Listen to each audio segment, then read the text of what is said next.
Welcome to Stress-Free IEP. You do not need to do it all alone. With your host, Frances Schefter, Principal of Schefter Law. You can get more details and catch prior episodes at www.schefterlaw.com. The Stress-Free IEP video podcast is also posted on YouTube and LinkedIn, and you can listen to episodes through Apple Podcasts, Spotify, Google Podcasts, Stitcher, and more. Now, here's the host of Stress-Free IEP, Frances Schefter. Hello, everyone. Welcome to the show.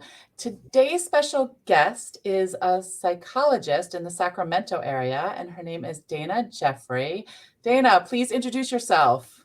Hi, Frances. I've been looking forward to this. I'm an educational psychologist in Sacramento, California,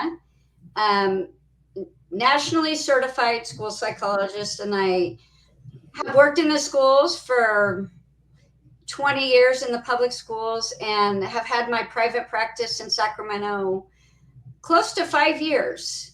So I do psychoeducational assessments in the schools, and then in the private practice, I assess adults as well.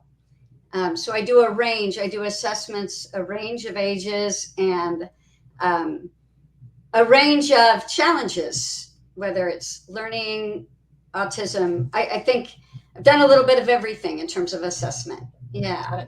That's great to know. So since you do private also, so you would do, like, if a parent got an individual education evaluation paid for by the county, you would provide that. You could do that. Yeah. If a parent has concerns about the evaluation the district did, maybe they don't feel like the assessment was thorough, or they don't agree with the results, then they have the right to ask for an independent evaluation. So I do those. I also have parents that seek me out. I don't want to wait for the school to get through that whole process, and they're frustrated trying to navigate getting an assessment done, and then they might seek me out. And I do intervention with children too. I do, skill building with kids, intervention with kids in my practice too. So a little bit of everything.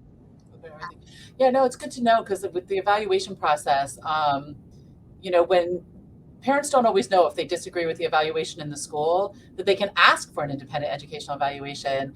And by federal law, the schools have two options. They can either grant it, or they can file for due process against the parents to stand by their evaluation. Right. And it's been my experience that schools will usually grant the IE, because they'll say, although we stand by ours, we will grant this, we'll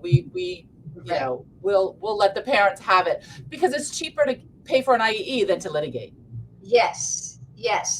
And then also the district will often provide a list of their psychologists they've approved or that they have screened, and I don't know that parents realize that they can seek out someone, and as long as that person has qualifications, then that's their right as well. In fact, I just had a mom, I guess they're about 2 hours away from Sacramento, seek me out. She said, I don't trust the district, and I'm not going to use the list they gave me. And she said, I want you to do the assessment. And I said, well, I'm not going to go to you 2 hours away, but if you want to come to me, I would love to do the assessment. And so she did. She came to my office about 4 different times, and we went through the whole process. And I had just mentioned we actually just had the IEP meeting.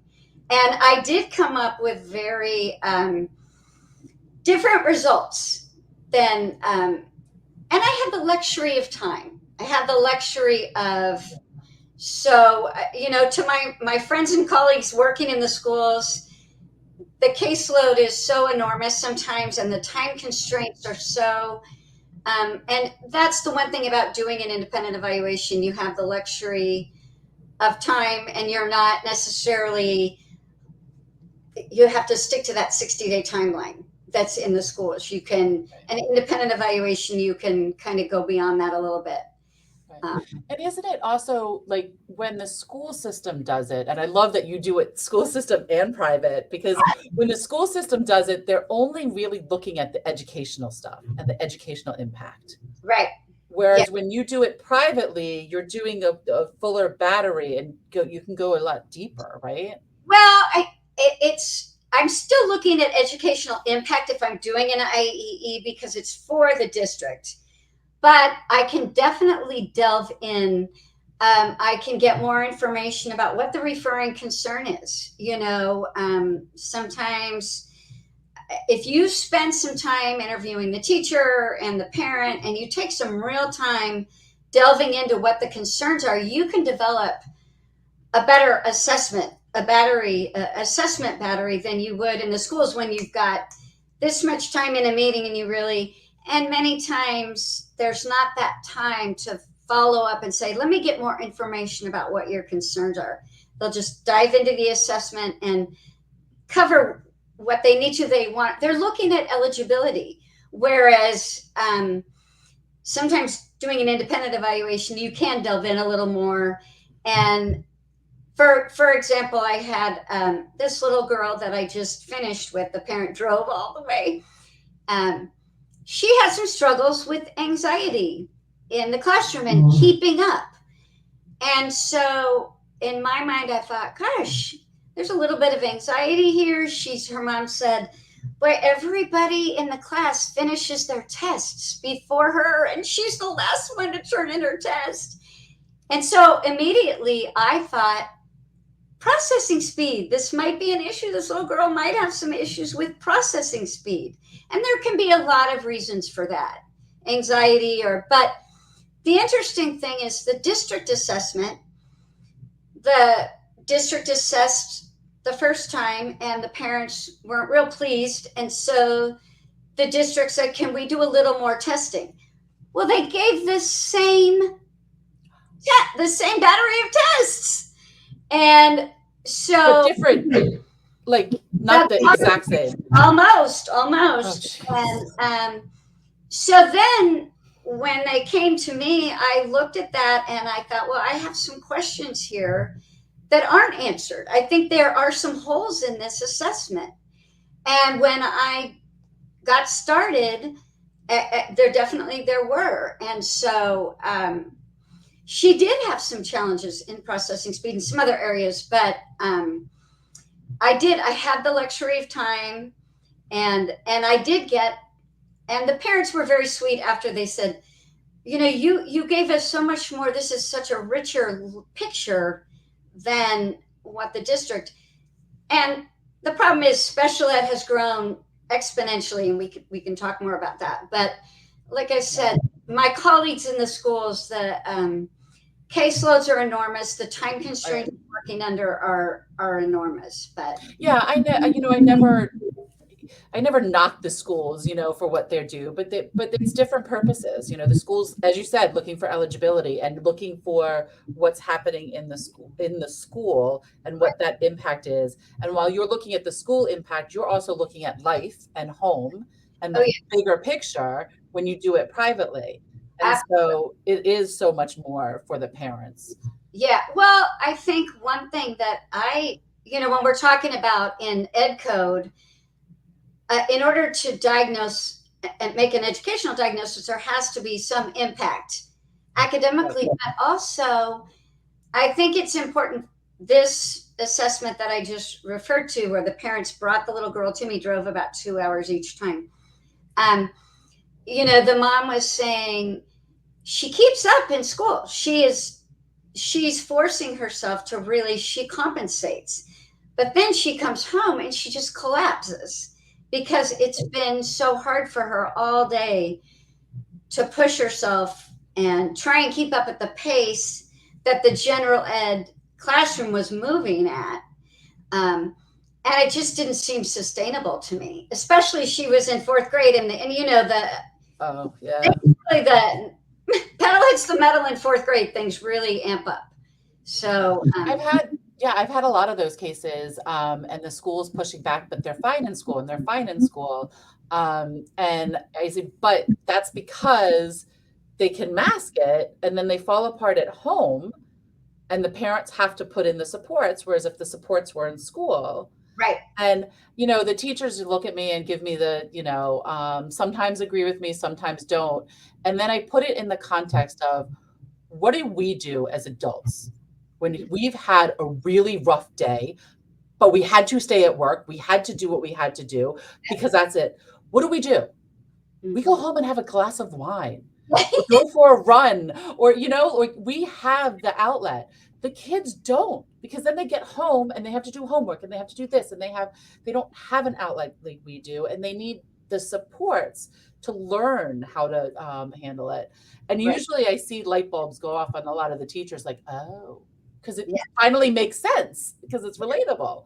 Yeah. Or if a child that is, like you said, if the parent has done some supporting at home and done some work, then the child can compensate longer a lot of the time.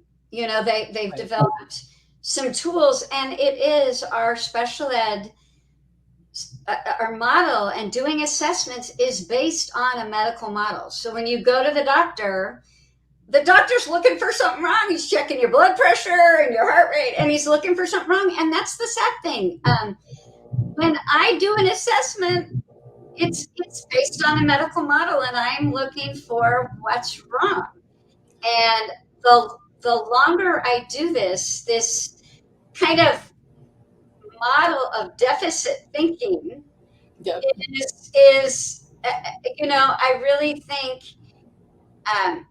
it's a wait to fail. We really do wait till kids finally show up as struggling, and then at that point we say, okay, now we've got to do something, or the child is compensated so long that then they are struggling at home as well. But it is a kind of a model based on deficit thinking. And I say that I've been saying that a lot recently, even more recently, that I see like that we're labeling these kids as something wrong with them. And it's not. Their brain doesn't work the way our normal brain works. But what's a normal brain? Like, who decided that? You know what I mean? Like, I mean, my story, like, I couldn't spell when I was a kid, so I didn't think I was smart. I didn't think I was smart enough to go to law school, and then like after years, I was like, I think I'm just going to try. And, look, I'm a lawyer. I did it. Yeah. No, and I love what you said about the brain. I tell kids I said, our brain is like a construction zone, and it's under construction all the time. We're building new pathways, and intervention changes the brain. And so your brain is always, and they've shown intervention can build new pathways. It can help change the brain. A learning disability, it biological, it doesn't go away. I tell parents that it doesn't disappear, but you can do things to support and make changes in the brain, and also teach a child strategies to work with whatever their learning challenge happens to be. But it's kind of like you said, frame it in a way where our brain is this amazing thing, and it's like under construction, and we can do things to build new pathways. And so when I'm talking to kids, when I finish an assessment, I'll explain, okay, this part here, maybe we need to work on a little bit, and this part's really strong. And kids love it when you talk to them that way. They, and to know that they can work on in intervention, and then you get some buy-in. So right, that's so important. And there's nothing wrong with your brain. Right. We all have differences, learning strengths, learning weaknesses. And how boring would we be if our brains all worked the same? Oh yeah. Right? Absolutely. Lawyers joke around all the time when somebody tries to get us to do math. We're like, no. That's why we went to law school. We don't have to do math, because math's not natural to us, but accountants, it's natural to them. But if they were to read a case law, it would just not work for them. And so all of our brains are different the way it should be. It's just learning how to adjust. And I know I want to go back to like learning disabilities, because I know a lot of people say learning disabilities, and people don't, like, a lot of parents or even educators sometimes don't fully grasp what learning disabilities are. So what, can you go into that a little bit more? Yeah. Well, I think we've been trying to define what a learning disability, or how do we define a learning disability, ever since IQ tests were developed. I think we've been trying to figure out, and I don't know that we've still done a very good job of it. And in education, what I hate is, and even in the medical world, we have to have a label or a diagnosis to get service. And so I feel like sometimes, parents want a label or a diagnosis so they can access a service. And the first thing I say is, special ed is not the end all be all. It's not going to fix. It's a myriad of things you put in place, and special education can be a component. It's just like medication. You're not going to just give a child medication and think that will remedy everything. But so a learning disability, I really feel like if you're looking at what the law says, you've got to have average to above average intelligence to have a learning disability. And the last time federal law was reauthorized, they gave districts 3 kind of methods for defining a learning disability. And you might know there's a discrepancy model. So some districts will say, okay, this is what we estimate the child's ability to be, average intelligence, above average, below average, whatever they estimate the ability to be. And then some area of processing that is getting in the way, like I mentioned, processing speed or some aspect of auditory processing. And then the third prong or would be in the law, is it impeding learning? Is this challenge what we found impeding learning? And also districts can use a model of processing strengths and weaknesses where you do a battery of tests, and if there's some real gaps between processing areas in terms of strengths and weaknesses, and then there's response to intervention. So districts can also get qualified children for special ed based on, have you put some documented interventions in place and collected data, and then is the child not responding? And if they're not responding, then the assumption is, there's likely some kind of a learning disability there. Yeah. And it's important. It's really important for parents to know that as well, because the schools I've seen often, even some psychologists, are set on, it must be this one only. Yeah. And that's the only way. And if they don't fit into this box in that way, they're not. Yeah. And I've had that so many times, especially with dyslexia, because when you look at the discrepancy model, usually our dyslexic children are average or above average intelligence. And when you look at the whole picture of reading and math, they are average or above average. Because it's not until you go down deeper into the little subtests that you see the discrepancies. Yeah. Well, can I give an example? And I don't make it technical, but this little girl I mentioned that the mom brought her to me. Part of the reason that the district didn't find kind of this piece is, I don't know. So there are different kinds of dyslexia. And this particular little girl had what's called surface dyslexia. So she was pretty adept at sounding out words. If she looked at a word, decoding the word. But if it was an irregular word that you couldn't decode, and she had to have a visual representation of it in her memory, she couldn't read the word. So I gave her a list of irregular words to read. In 30 seconds, she could only read 5 words. Wow. And when you added that with her processing speed, and there were some things going on there that were really getting in the way of her reading fluency and comprehension. And like I said, she'd been able to compensate, but the reading challenges, the expectations had increased. And these challenges we're starting to really get in her way in terms of keeping up in the classroom. And that's interesting. I didn't realize that I mean, I know there's lots of different types of dyslexia and stuff, but I didn't realize that you could be good at the decoding and more of the sight words having the issues. And I know, like, from when I was a teacher and stuff, if you could decode words, then we thought you could read. Right. Absolutely. Right. Like, and I know you've been in the system for a long time as well. Not so long, but for a while. But it's changed, like, what changes have you seen in special education in the school systems? Yeah. Oh, lots of changes. I mean, I think the IEP used to be 4 or 5 pages. And I remember my supervisor, when I did my internship in the schools, he said, I'm getting out of this. It's starting to become too cumbersome, because the IEP was starting to increase. And I mean, in the time I've been doing this, an IEP is now 20 pages or, I mean, 30, 35.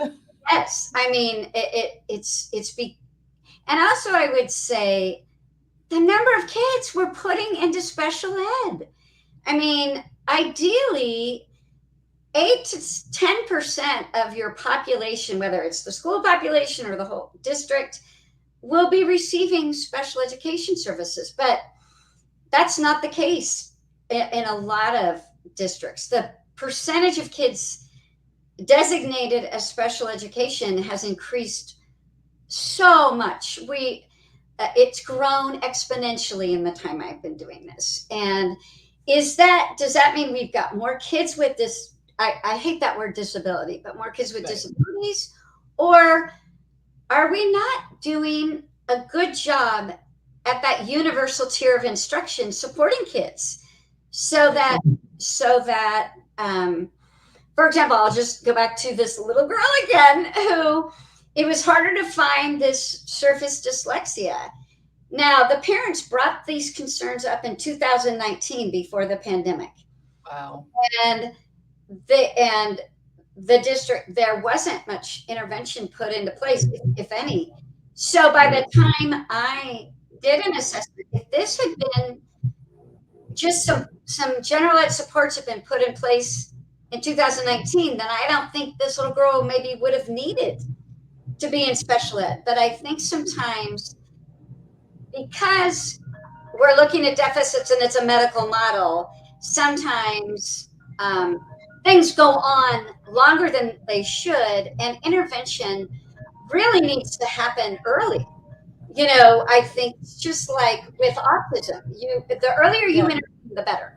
Yeah, no, definitely. And I know I've seen here they've changed the math model and started teaching math in all these different ways, which would have been fabulous for me because I wasn't good at math either.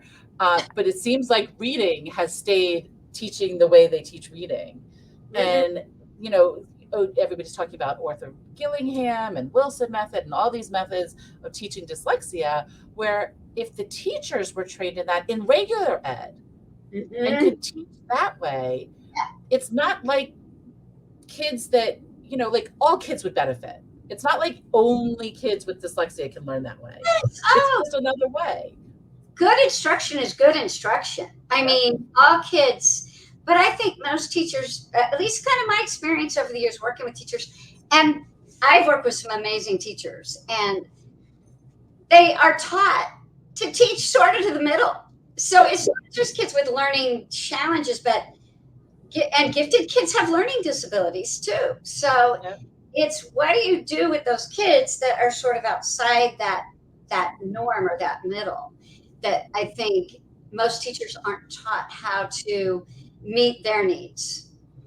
And that's a conversation I have with potential clients all the time, of that the schools don't have to provide the best instruction. Right. They have to do mediocre, what's appropriate. Yeah. And even with special education, sometimes you can't meet all of the child's needs in the school. Right. Yes, they're legally required to, but there's limits. Yeah. Free and appropriate public education doesn't have to be the Cadillac, but we need to make sure that child is growing, right? Exactly. That child is making progress every year. And it's when a child isn't progressing that I'm concerned, Definitely. And that's something, parents don't realize either is, the schools every 3 years have to look at eligibility again. But Yes. parents can request evaluations as long as one hasn't been done in the last 12 months. Parents can request evaluations again. So if you think your child's not progressing, go ask the school to evaluate. Yeah.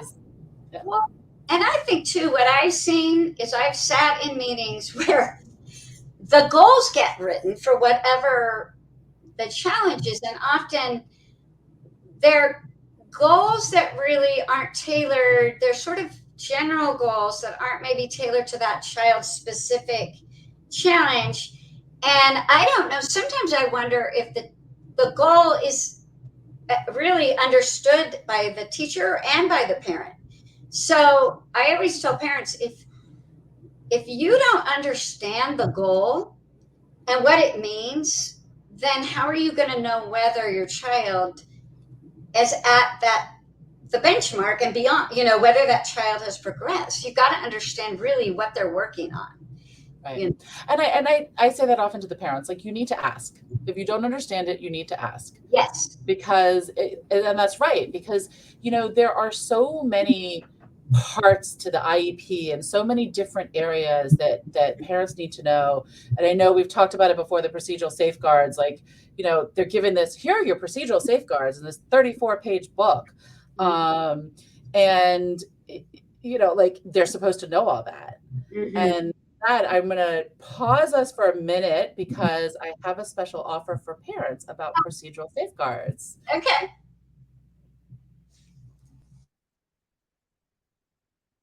You're listening to Stress-Free IEP with Frances Schefter. At Schefter Law PA, we provide legal services in Maryland, DC, and Florida, as well as advocacy services nationwide and in American schools overseas. Federal law is what guides IEP services, and that is why it is a nationwide law that applies to everyone. If you want to know the procedural safeguards, that 34, 40-page document that the school hands you, if you want that abbreviated onto one page, check out my website, schefterlaw.com, where you can download a free version.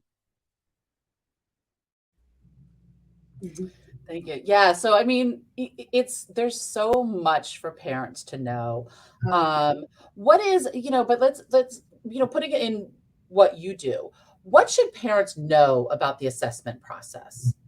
Well, no, that's a good question. And what I wanted to say real quick too about the IEP is there's a present level section. And it was interesting. I spent hours assessing this particular girl I mentioned a few times, and the present level section in the IEP was barely filled out. That section should be rich with information. Once you put a child through an entire assessment, you have a wealth of information about their learning strengths, weaknesses, how they're functioning, and that present levels should be the guiding piece that present levels drives goals and services and goals. And so the entire IEP. Right. So whenever I see if it has not been really, if that's not rich with information, I think that's the place to start. But so with that said, I think an assessment, you're trying to get that information about how to help the child. And so I always tell, when we have a meeting prior to doing an assessment, and we've got a group of people together to talk about a child, I really want to ask some specific questions about what is this child struggling with, and examples. I want concrete examples. Well, my child has a weak memory. Well, let's talk about that. Is it they can't remember things you show them, or rote memory, or is it kind of long-term? Let's, be as specific you can about your concerns, and that helps us develop a battery of tests to really look at. The more information a psychologist has going into an assessment, the better they can try and get a picture of what that is. And I think also it's important for a parent, if you are trying to make sure that some things have been done, that some intervention has been attempted. Like, can this issue be ameliorated through some intervention the school might be able to put in place without calling it special ed?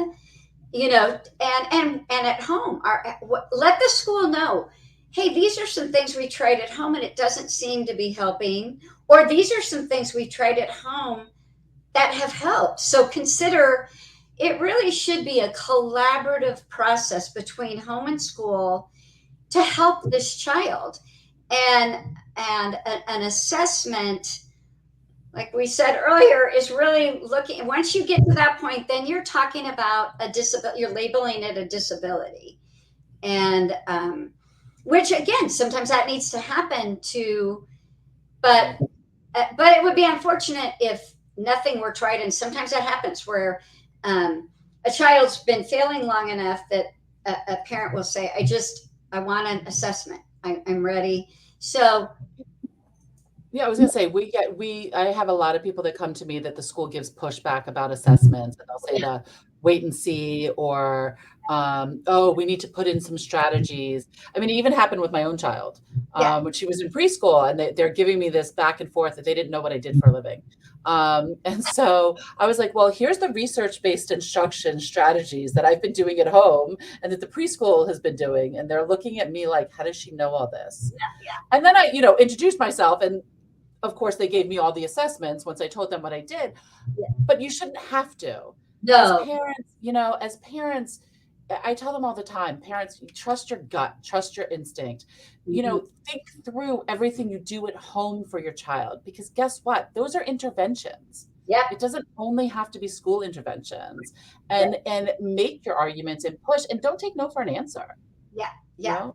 No, if you really feel like this has gone on, if it's the same concern and you still have it, and you've had it for a period of time, and your gut's telling you something's wrong, then absolutely, sometimes things go on too long, and like I said, the earlier intervention happens, I think the better the outcomes. Absolutely, I think it's. And also then the child isn't as far behind, so the intervention. And what I say is the self-esteem. Oh, absolutely. So impacts, because if you're like, I wasn't a good speller, and so for how many years I thought I wasn't smart enough, it killed my self-esteem. Yes. I even had a high school teacher tell me that I wasn't good at writing. My writing was a little weird, or not. I'm trying to remember the word he used, but just like not very organized. Like to say to a kid. And meanwhile, when I finally got the guts to go to law school, I was on law review. Yeah. So, you know what I mean? And that's like he said what he thought, but obviously it was there in my brain. It just, I hadn't been taught how to do it right. Right. And also, I think what that goes to show is that things that you say to children, whether it's a teacher or are impactful. I mean, sometimes these comments or things that are said can last, like you said, a lifetime, and kids internalize them. And so I always approach assessment as it's like a puzzle I get to figure out. And I tell kids that we're going to work together to try and figure out how your brain works. I learned so much about you from doing this, and it should be a positive experience. And usually it is. I've had kids say to me when we're done, I don't get to come back anymore. And I say, no, we're finished. And then they'll come back in and visit anyway. But it should be. And again, when we talk about the changes I've seen over the years in special education, it has become, because special ed has grown so much, it has become more, instead of a collaborative process about helping a child and figuring it out together based on a team of people, parents, educators, working collaboratively, it has become more contentious and adversarial, and that's unfortunate. But it's a system that is, I mean, special ed has grown so much. The numbers are just, I had a principal tell me once, if it's the only game in town, parents are going to try and get the help that way. So again, if we don't have the good universal instruction in place and we're not supporting kids earlier on, then it does become the only game in town. So right. And that makes sense. It's just so I love that you incorporate the kids so much. And I have oftentimes potential clients and people I meet, well, should I do the school assessment or should I do the private assessment? mm-hmm. And we have that a lot. And I usually have to delve in a little bit. Well, what results are you looking for? Mm-hmm. What do you think? Like if somebody's looking for, if they think something's wrong and they're not sure if they trust the school, should they push the school to do it? Or if they can, do you think they should do it privately? I think if I just know that in a private setting, there is the luxury of delving in more. Although I've seen some private assessments that aren't real thorough. So I think it's about, again, each case is really individual, but if the parent is not getting much cooperation from the school and they've had to fight to get as far as the assessment process, then I think maybe that's when it's time to say, okay, I'm not getting the help I need here, so maybe I need to look at finding a professional outside of the school setting.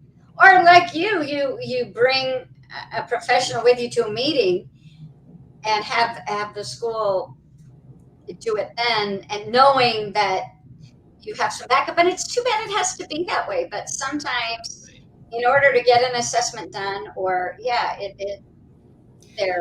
it's unfortunate. I used to say, like, I remember my teaching years and stuff, that when I'm a parent, I don't want to be that parent that the school talks about. And now as a parent, I do want to be that parent. Yeah. Because if you're not, who else is going to be? Yeah. And you don't have to do it negative. You don't have to do it mean, but advocate for your child. Don't take no for an answer. Mm-hmm.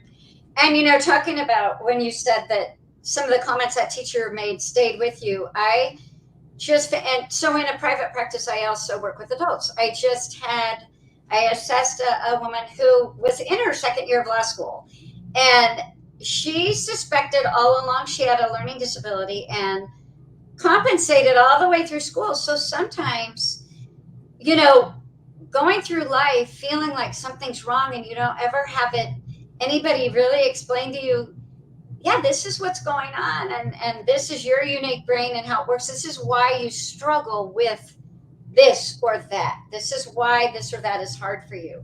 I mean, she cried when we finished everything and I told her what was going on. And so I think, again, just getting back to the earlier you can support a child and answer questions. So a parent, again, if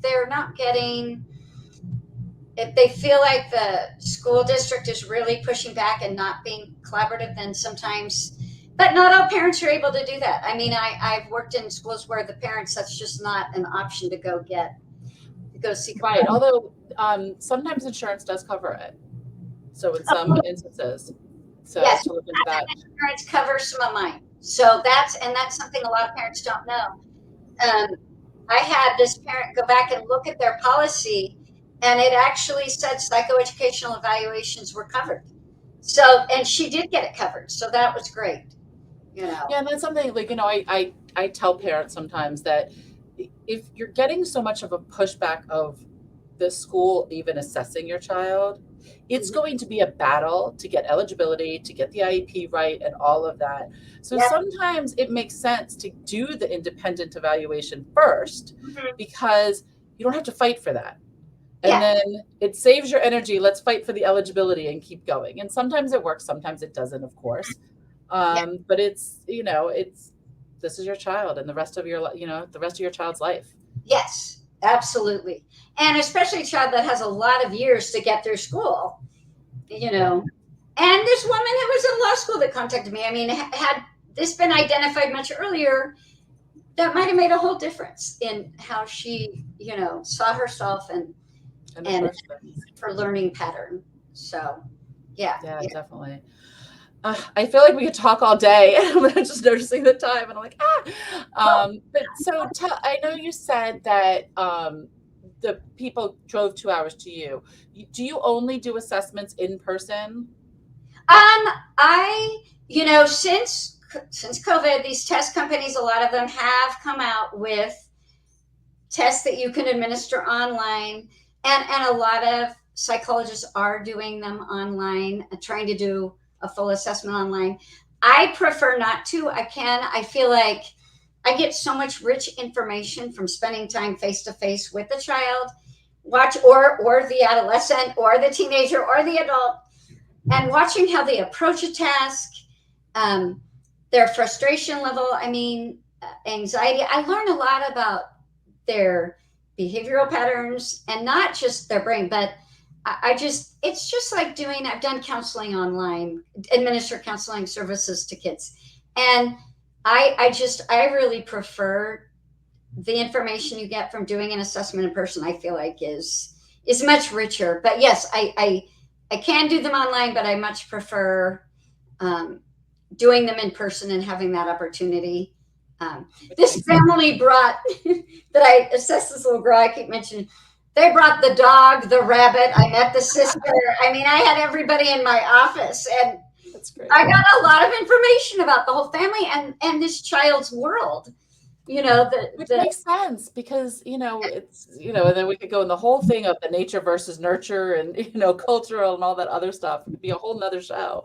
But it makes sense. I agree that assessments, while sometimes it has to be virtual, and it can be, yes, I agree that reports are better when it's in person, because there's more of the connection also. Oh, absolutely, and you just learn so much more about the child and the whole all of it. Because it is a puzzle. I approach each one of these as a puzzle.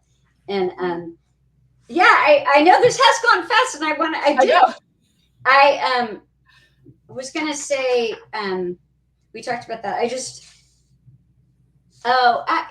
And you brought up, I think one thing I hear a lot about is mental health issues since the pandemic. And I think I have seen an increase in anxious kids, and we're humans, we're wired for connection.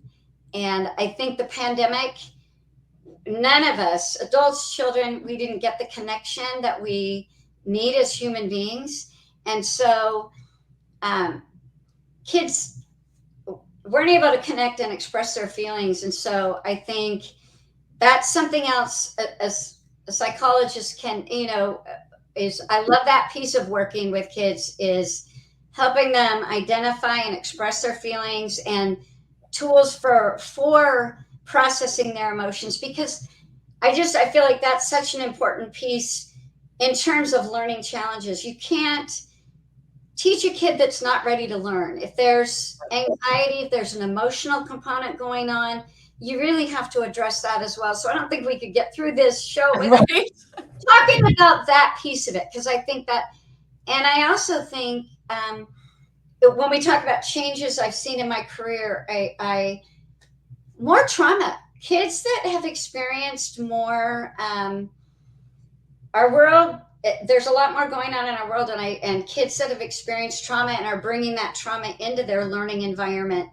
And sometimes teachers, besides having a learning difference, sometimes kids have this emotional baggage too. So teachers are amazing people. What they're expected to do during the day, and the number of roles they have to play, it's really incredible that what teachers do. And I think one thing I want to say on that, and because then we have to wrap up, is that I always have to tell teachers, if a child's struggling in your class, it's not anything wrong with you as the teacher or you teaching. Because a lot of times I get that.